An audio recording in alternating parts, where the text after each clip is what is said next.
bilang broad. Yan ang palusot kasi. Kung ang mga congressman may mga palusot, etong mga lintik na mga media, again hindi ko sinasabi si Julius Babaw o si Corina Sanchez. Wala akong ebidensya, si Vico Soto ang nagparinig, hindi po ako. Ang sinasabi ko lang, meron talagang mga bayaran na mga media. Ngayon, kung ganito ang magiging sistema na mantakin mo, 10 million, 'di ba? Tapos sasabihin mo na hindi naman ito for politics, this is just for lifestyle, entertainment, 'di ba? Or anything else, not politics. Iyan ho yung palusot kung sakasakaling mapatunayan ng gobyerno natin. Remember, it was Marcos na sabi ko nga di ko magets. Bakit ang daldal ni Marcos in naming the contractor? Yeah? Pinapangalanan mo para masira sila? O pinapangalanan mo para kasuhan sila kasi may problema? Magkaiba yun di ba? Kasi maaaring pangalanan mo lang para masira lang sila. Kasi alam mo, uso ngayon yan sa gobyerno. Maraming mga politiko ngayon na hinuli, sinira ang reputasyon dahil kakompetensya sa negosyo ng mga opisyal sa gobyerno.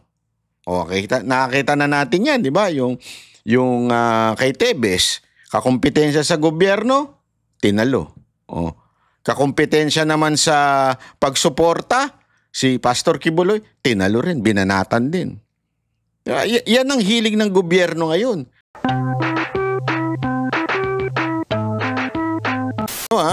Dito sa issue ni Vico Soto sa mga media, nako, alam mo, Vico Soto, matagal na po sinasabi ni Mocha Uson yan. Sa katunayan, may post nga si Mocha Uson dati dyan yung mga prostitute. At yan ang kinagalit ng mga bayarang media. Alam naman natin yan Nagalit sila noon kay Mocha kasi tinawag ni Mocha ang prostitute. Tapos ang ginawa nila, keso sinabi nila, bakit yung sinasabi yan? Isang opisyal ng gobyerno. Sinasabi yung prostitute na yan. Tapos eventually, unti-unting lumalabas na totoo talaga na napakaraming prostitute, di ba, sa ating bayan. At eto na nga, isa nga hong banat ni Vico Soto ngayon ay talagang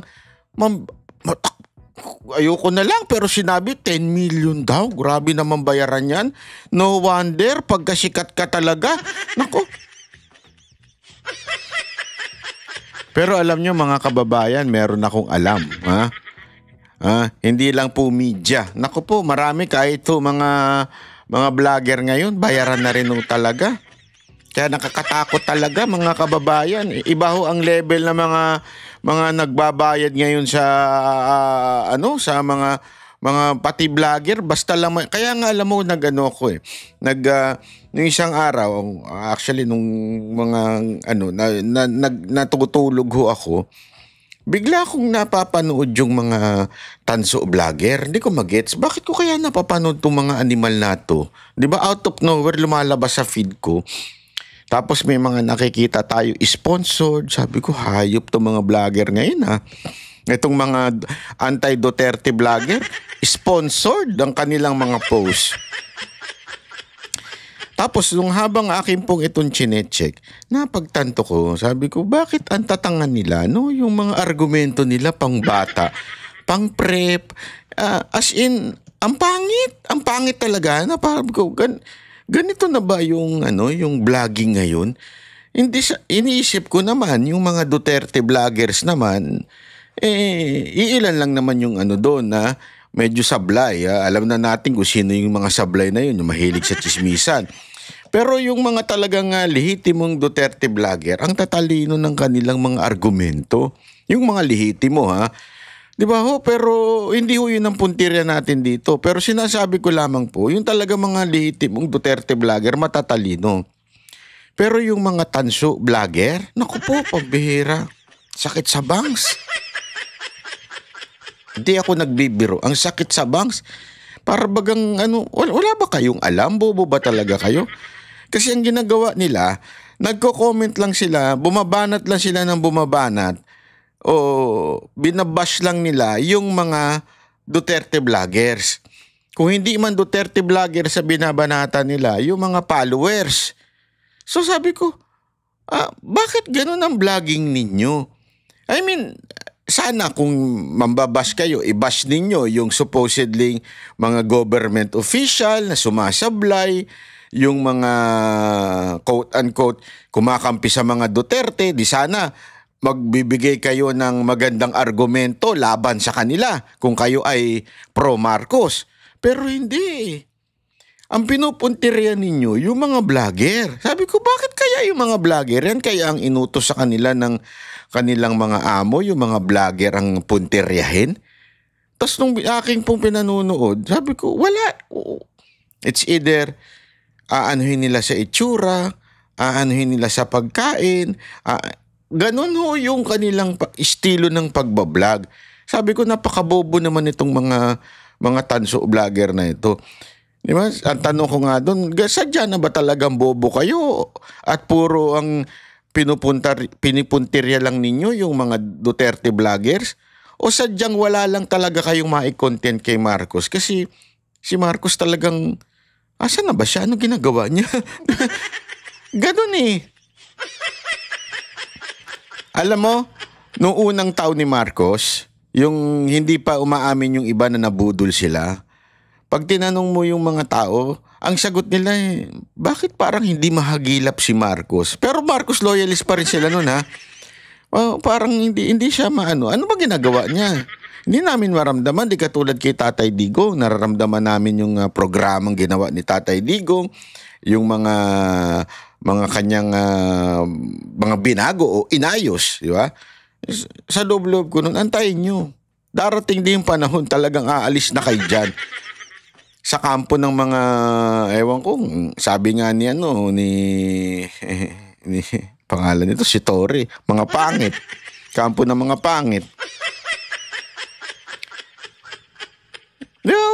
Titingnan ninyo bakit ganun?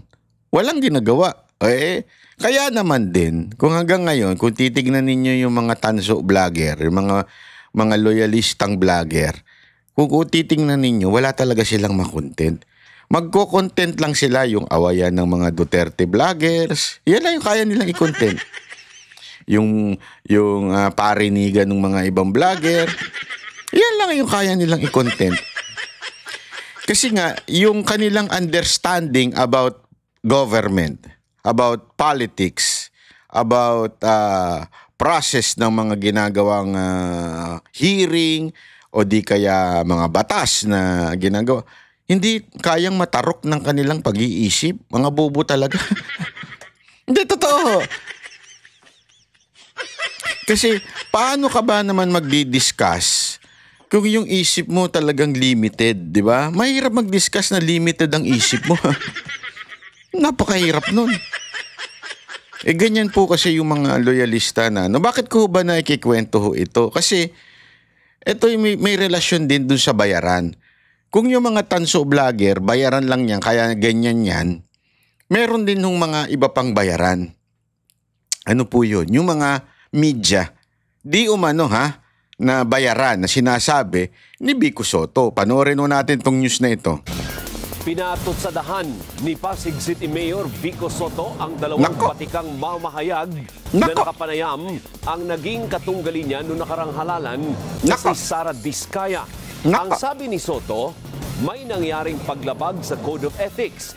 Bagay na sinagot naman ang kampo ni Corina Sanchez Rojas at ni Julius Babaw.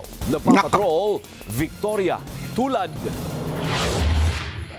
Sa isang Facebook post nitong Huwebes, binalikan ni Pasig City Mayor Vico Sotto ang dalawang panayam sa kanyang dating katunggali sa pagkaalkaldeng si Sara Diskaya at kanyang asawang si Pacifico Curly Diskaya II. Bagaman wala siyang tinukoy na pangalan, kasama sa post ni Sotto ang screenshot ng interviews sa mga Diskaya ng mga batikang mamamahayag na sina Julius Babaw at Corina Sanchez Rojas. Tanong ni Soto, bago tinanggap ang alok para mag-interview ng contractor na pumapasok sa politika, hindi ba naisip ng mga kilalang journalist kung bakit handa umano silang bigyan ng 10 milyong piso para lang sa panayam? Sinabi rin ni Soto na hindi eksakto. Malinaw po ito ha. Talagang sinabi niya.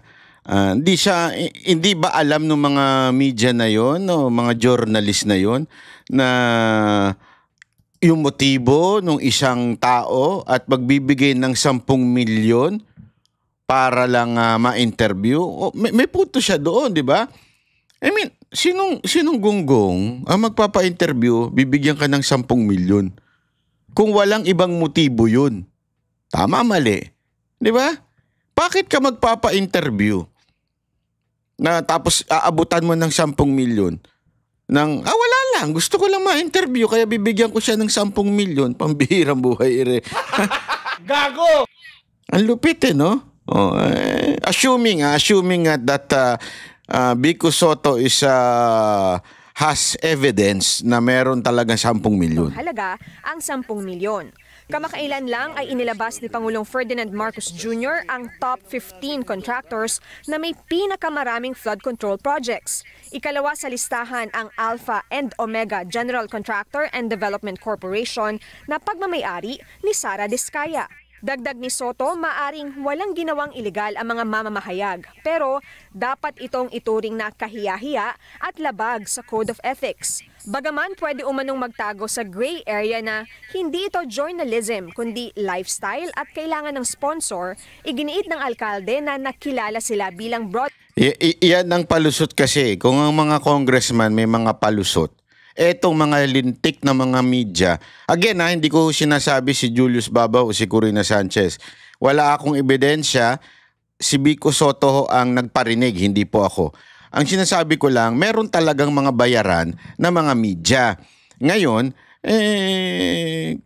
kung ganito ang magiging sistema na mantakin mo, 10 million, 'di ba? Tapos sasabihin mo na hindi naman ito for politics, this is just for lifestyle, entertainment, 'di ba? Or anything else, not politics.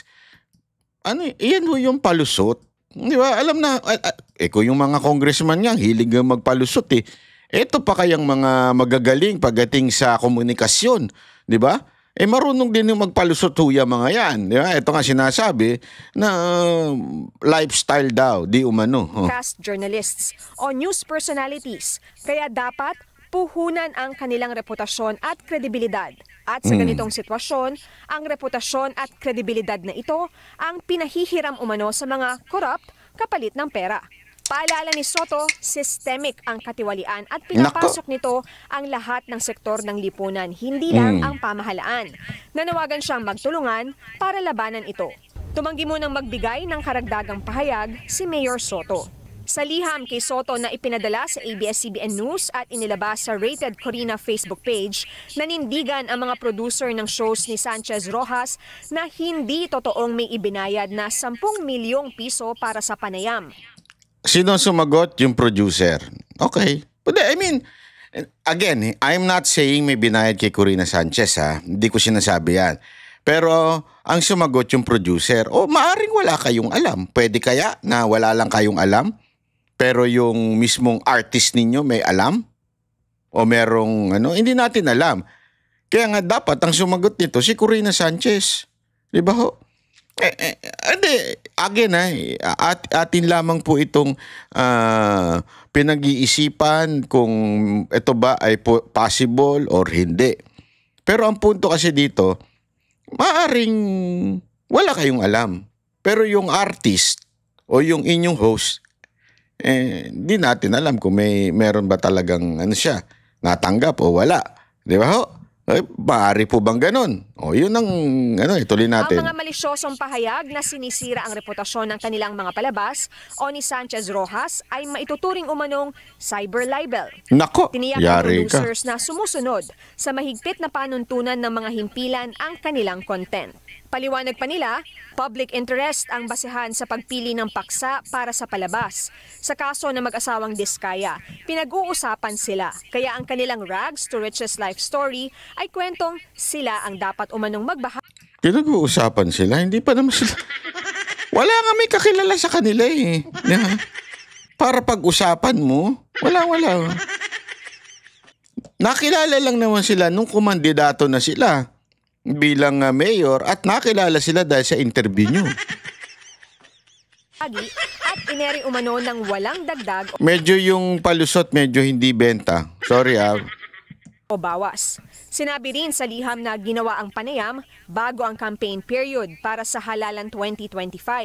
At kung may kasinungalingan sa sinabi ng mga Diskaya, nasa nag-aakusa na umano na tukuyin ito. Handa umanong sumagot ang mga producer kung mayroong tanong si Soto. Sa kanya namang pahayag sa PEP, pinabulaanan ni Babaw na may 10 milyong pisong ibinigay para sa panayam, na ang layunin lang umano ay ma-inspire ang mga tao sa kwento ng mga Diskaya. Nilinaw ni Babaw na ang naturang panayam ay para daw ma-inspire. Okay. Hindi, it's very inspiring ha. In fairness, panoorin niyo yan. Kasi bumili ng sasakyan dahil may payong. Very inspiring, di ba? Bibili ko ng sasakyan bukas dahil sa payong. Hindi kasi alam mo maganda yung payong ng BMW eh. Bili ako ng BMW bukas na bukas din. Inspiring yun eh. Isa pang inspiring dyan mga kababayan. Ako? Magiging contractor na lang ako.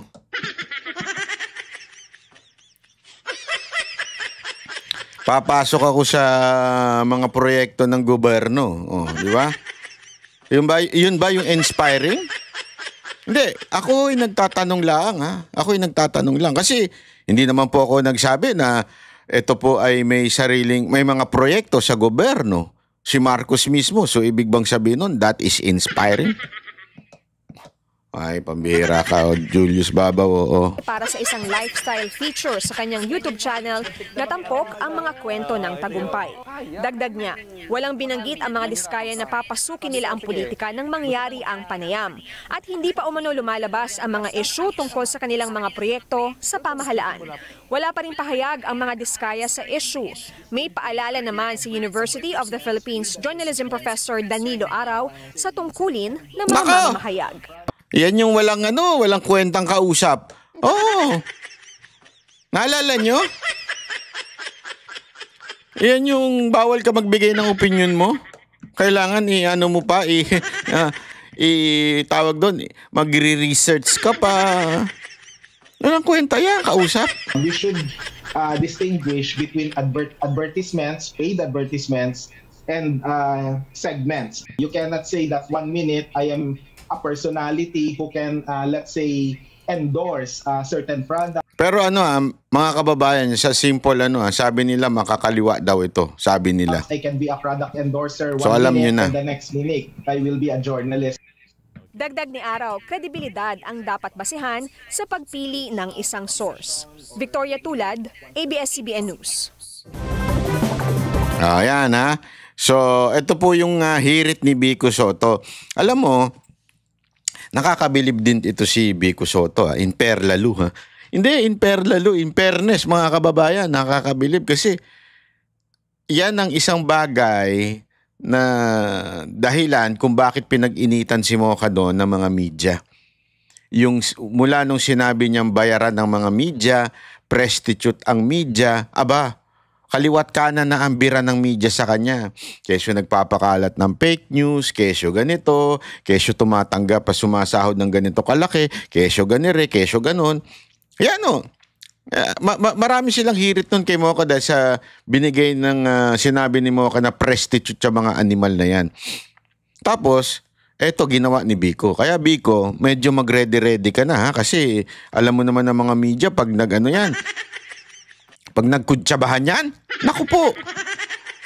Kakaiba ho yan magkuntsabahan. Kaya ingat-ingat ka kasi ano yan, pag-iinitan ka talaga. Kaya, naku po, kaya medyo ingat-ingat ka. Hindi ako, Biko, nahanga ako dun sa katapangan mo na binulgar mo yung ganyan. Ang problema lang dyan, tila nagpaparinig ho yung kampo nito ni Corina Sanchez, nakakasuhan ng libel. Hindi naman po ligtas si Biko sa libel. So, tingnan natin kung makakasuhan siya, kung handa ba niyang harapin yun. At kasi pagka kinasuhan ka, libel, papatunayan mo ngayon kung may ebidensya ka. At pag nalaman natin yan, hindi kasi, hindi natin alam. Baka naman may ebidensya si Vico Sotto, di ba? Baka naman may ebidensya siya na talaga namang tumanggap. Although, again, wala pong masama doon ha. Sinasabi ni, mali yung word na walang masama. Walang illegal doon. Morally, maaring masama yan. Ako, sa tingin ko, masama yan. Especially pag kung, kaya nga ang palusot nila, lifestyle eh. Kasi, naturalmente lang naman yung magi-sponsor ka to promote something, promotional of your company. Walang problema doon. O lifestyle, to promote yourself. Kasi, eto nga eh. Anong pinopromote ni Vizcaya doon sa interview? Nagpo-promote ba siya ng kumpanya niya? Usually kasi kung lifestyle yan, dapat nagpo-promote ng company. Nagpo-promote ng product. May pinapromote bang product si Vizcaya at that time?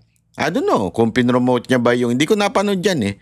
Pinromote niya ba yung payo? O baka naman pinromote niya yung mga sasakyan niya.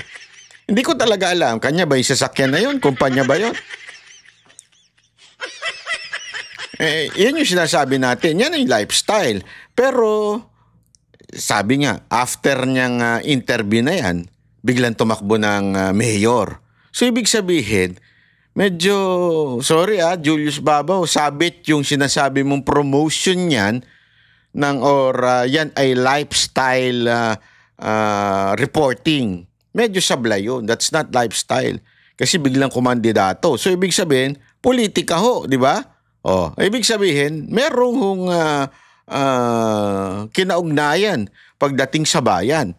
Yan yung medyo sablay para sa akin. Para sa akin po medyo sablay po yung ganong klaseng pangyayari. Di ba? Yung magpo-promote ka ng ganyan. Hindi ako sang-ayon sa ganyan. Kahit legally, wala pong pananagutan si Corina o di kaya si Julius Babaw. Legally, wala pong pananagutan yon. Ulitin natin. Pero, pagdating sa morally, it's just like, if this is true, ito pa alleged lang po ni Vico. If this is true, for me, it is wrong. It's like selling your country para sa akin. Parang nagpabayad ka to promote someone na you do not know.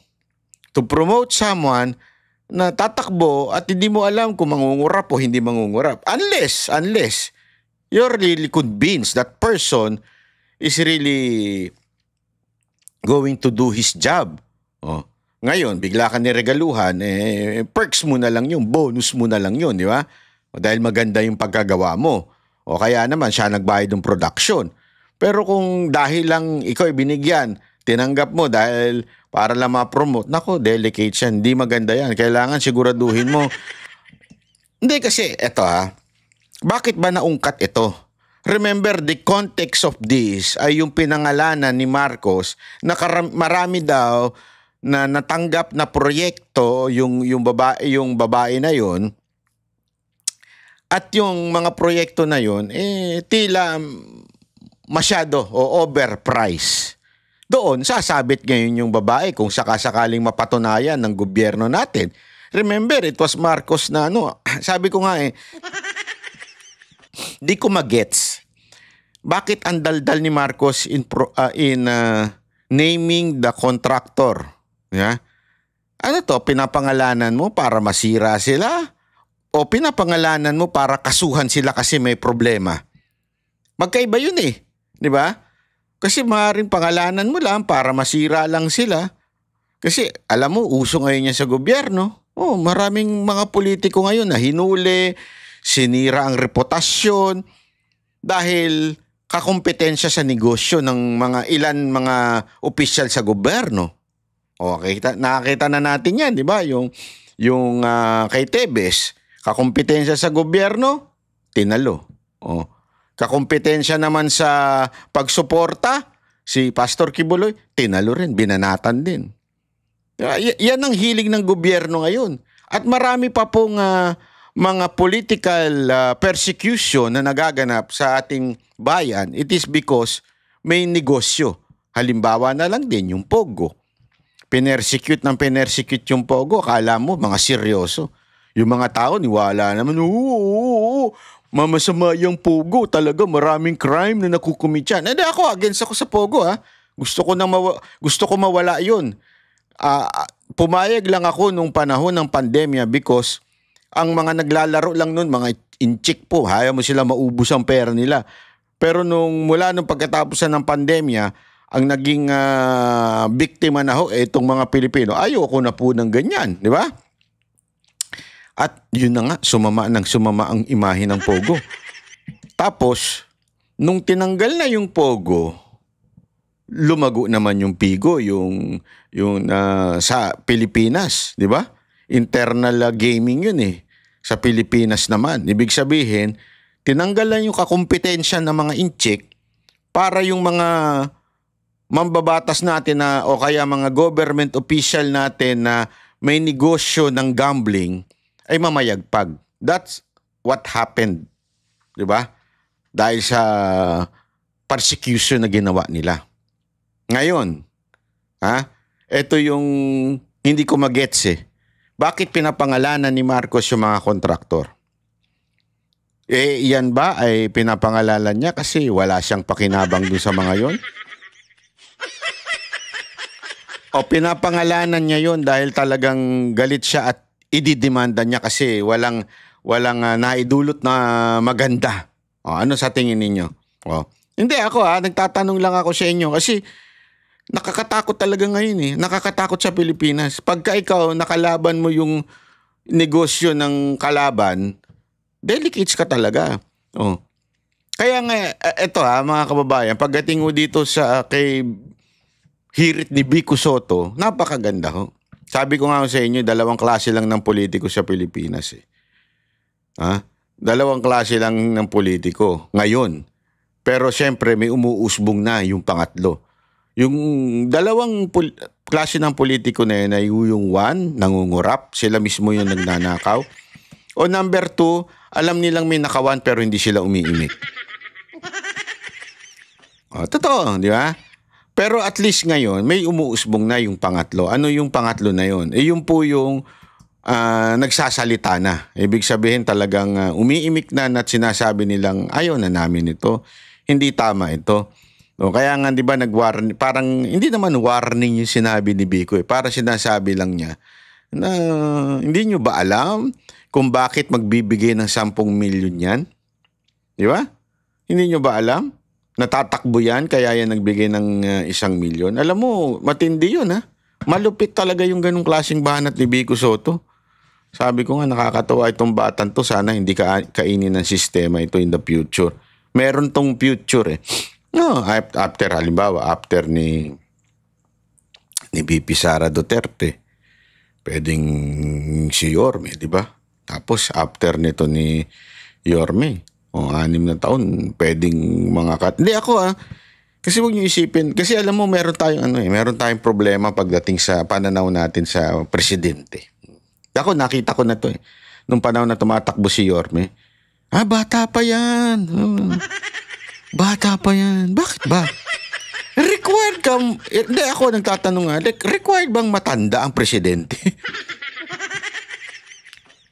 Kasi as far as I know, when, ewan ko pagkaalala ko noon, bata pa naman si Lee Kuan Yew noon hanggang tumanda na. Di ba? I mean, hindi po ba dapat ang ating binobotong presidente, yung bata-bata para yung utak fresh pa? Di ba? Nagkataon lang na may magaling tayong matandang presidente na si Pangulong Duterte, pero halimbawa si VP Sara Duterte, baka yan ang dalihin sa kanya in the future. Sabi niya, bata pa yan, ngayon dapat iba pa. Hindi, alam mo, mukha lang bata si VP Sara Duterte. Kasi press hindi nag-a-addict di ba? Hindi ako ang nagsabi niyan, si Torre, pag-addict, pangit. Kinonfirm niya. Meron siyang kinonfirm. Hindi ko lang alam, pero sino kaya yung kinonfirm niya?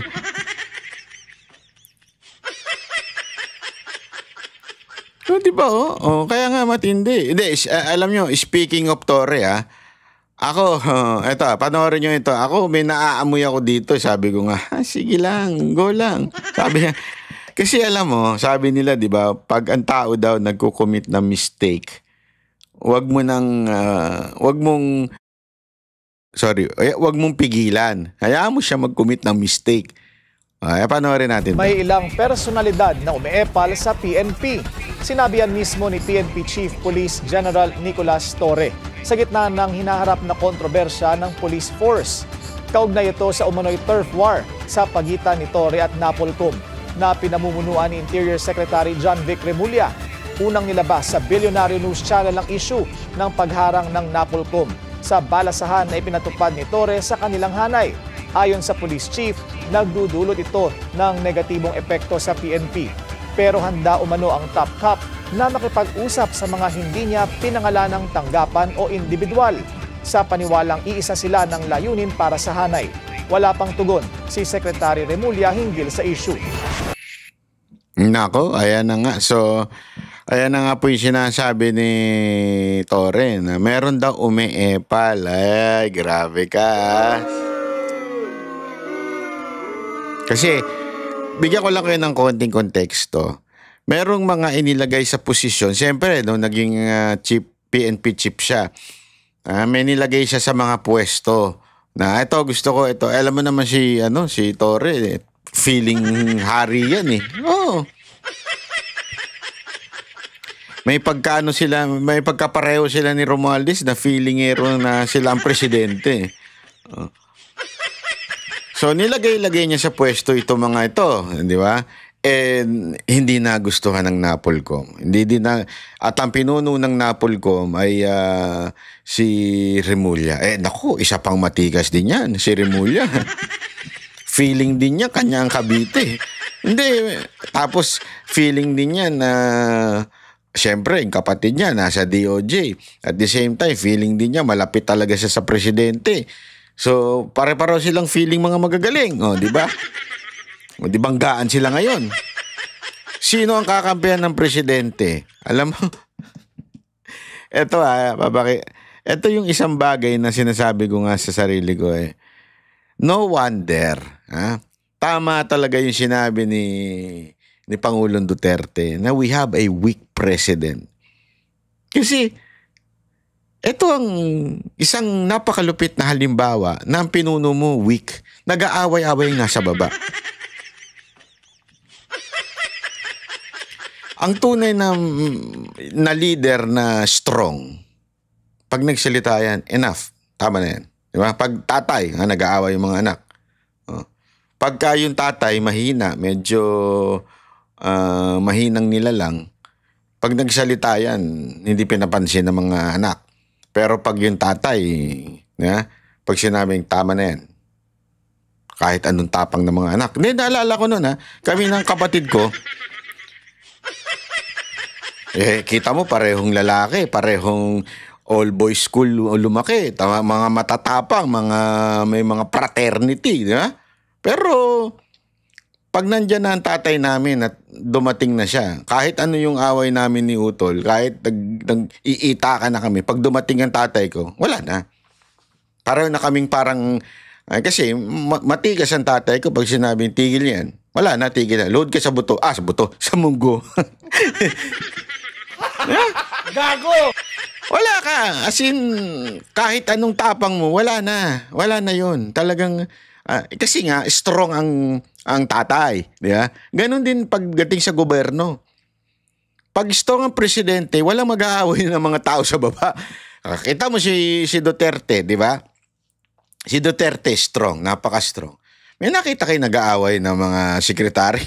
May nag-aaway sa baba? Wala. Pag sinabi niyang ito ang gawin nyo, ito, wala na. Tapos tahimik na.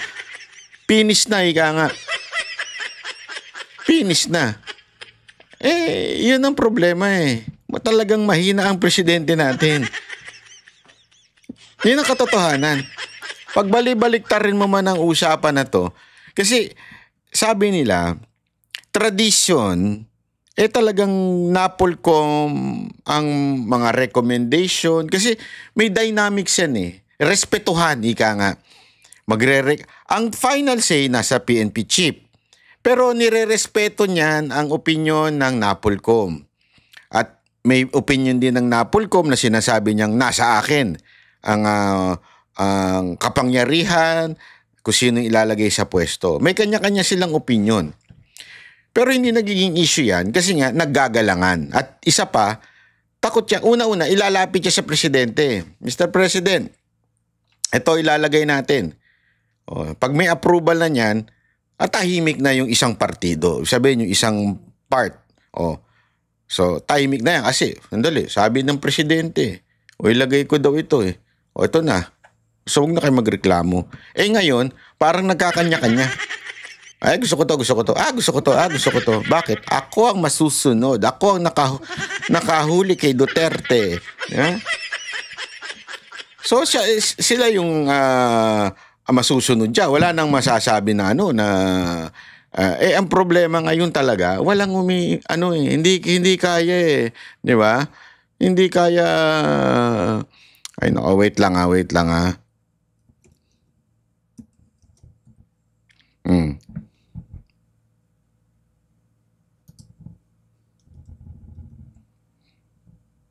Yun, di ba? So mga kababayan, sana po yung susunod. Ito sabi ko nga ano kaya mangyayari dito sa awayan nila? Kasi medyo pataasan sila ng ihi, pataasan ng ego. Para mga vlogger din di ba? Yan yung mga vlogger, pataasan ng ihi, mga animal. Totoo naman eh. Gago! Sino ang nauna? Gago! Sinong malapit sa mga Duterte? Gago! Di kayo na ang anak ng Diyos. Bahala kayo sa buhay nyo. Hindi, alam mo. And eto that's what you call human nature. That's human nature eh. Tandaan ninyo kahit nung panahon na ang ating Panginoong Yesus ay nasa lupa, kahit yung mga disipulo niya, na ang ganda-ganda na tinuturo ng Panginoong Yesus about serving the people, being humble, being the first and the last, they would even ask, sinong uupo sa tabi mo?